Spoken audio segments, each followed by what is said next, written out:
August 15 മുതൽ കാസർഗോഡ് വെള്ളാരിക്കുണ്ട് ആരംഭിച്ചിട്ടുള്ള അനിശ്ചിതകാല കർഷക സ്വരാജ് സത്യാഗ്രഹ സമരത്തിന് ഐക്യദാർഢ്യം പ്രഖ്യാപിച്ചുകൊണ്ട് പാലക്കാട് ജില്ലയിൽ അനുഭാവ സത്യാഗ്രഹം സംഘടിപ്പിച്ചു. ദേശീയ കർഷക സമാജം പ്രസിഡന്റ് മുതലത്തോട് മണി ഉദ്ഘാടനം ചെയ്തു.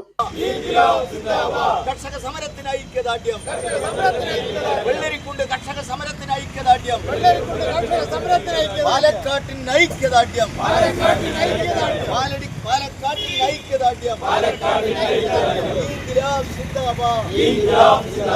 ജീവിക്കണം, ജീവിക്കണം, കർഷകനിവിടെ ജീവിക്കണം, കർഷകനിവിടെ വിളയിറക്കണം, കർഷകനിവിടെ വിളയിറക്കണം, കർഷകനിവിടെ ജീവിക്കണം, കർഷകനെ വന്യജീവിയിൽ നിന്ന് രക്ഷിക്കുക,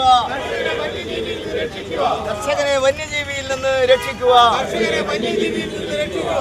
കർഷകനെ വന്യജീവി അക്രമത്തിൽ നിന്ന് രക്ഷിക്കുക.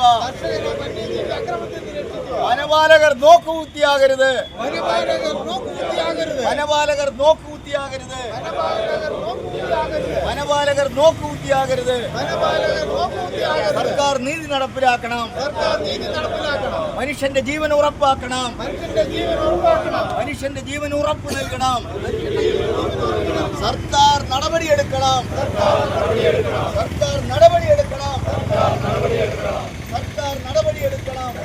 വന്യജീവി ആക്രമണങ്ങളിൽ ജീവൻ നഷ്ടപ്പെട്ടും ജീവാനുപാതിയായി കൃഷി നഷ്ടപ്പെട്ടും ദുരിതപൂർണമായ ജീവിതം നയിക്കുന്ന കർഷകരുടെയും പൊതുജനത്തിന്റെയും ജീവനും സ്വത്തിനും സംരക്ഷണം നൽകേണ്ട അധികാരികൾ അടിയന്തര നടപടികൾ സ്വീകരിക്കണമെന്നാവശ്യപ്പെട്ടുകൊണ്ട് ഓഗസ്റ്റ് 15 മുതൽ കാസർഗോഡ് വെള്ളരിക്കുണ്ട് ആരംഭിച്ചിട്ടുള്ള അനിശ്ചിതകാല കർഷക സ്വരാജ് സത്യാഗ്രഹ സമരത്തിന് ഐക്യദാർഢ്യം പ്രഖ്യാപിച്ചുകൊണ്ട് പാലക്കാട് ജില്ലയിൽ അനുഭാവ സത്യാഗ്രഹം സംഘടിപ്പിച്ചു. മൃഗങ്ങൾക്ക് കൊടുക്കുന്ന പരിരക്ഷയെങ്കിലും മനുഷ്യർക്ക് നൽകണമെന്നും പാലക്കാട്ടെ കർഷകരും ഈ സമരത്തിനൊപ്പം പൂർണ്ണമായി ഉണ്ടാകുമെന്നും സത്യാഗ്രഹ സമരം ഉദ്ഘാടനം ചെയ്തുകൊണ്ട് ദേശീയ കർഷക സമാജം പ്രസിഡന്റ് മുതലത്തോട് മണി പറഞ്ഞു. ജില്ലാ ഐക്യദാർഢ്യ സമിതി ചെയർമാൻ വിളിയോട് ഗോപാൽ അധ്യക്ഷത വഹിച്ചു. ഐക്യദാർഢ്യ സമിതി convener Santhosh Malampuzha, K Mayandi, C Hari, S Athiradhan, K Ramakrishnan, P Gopalan, Ambalakode Vijayan, K R Himesh, Santhosh Koottala, K R Birla, K Radhakrishnan എന്നിവർ സംസാരിച്ചു.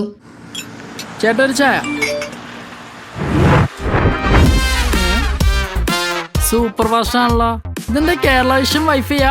ഫാസ്റ്റ് ഒക്കെ തന്നെ, പക്ഷെ Kerala vision wifi connection free ആണ്. ചായ ഫ്രീ അല്ല, കാശട് Kerala vision free wifi connection. Free ആയി കണക്ട് ആവൂ.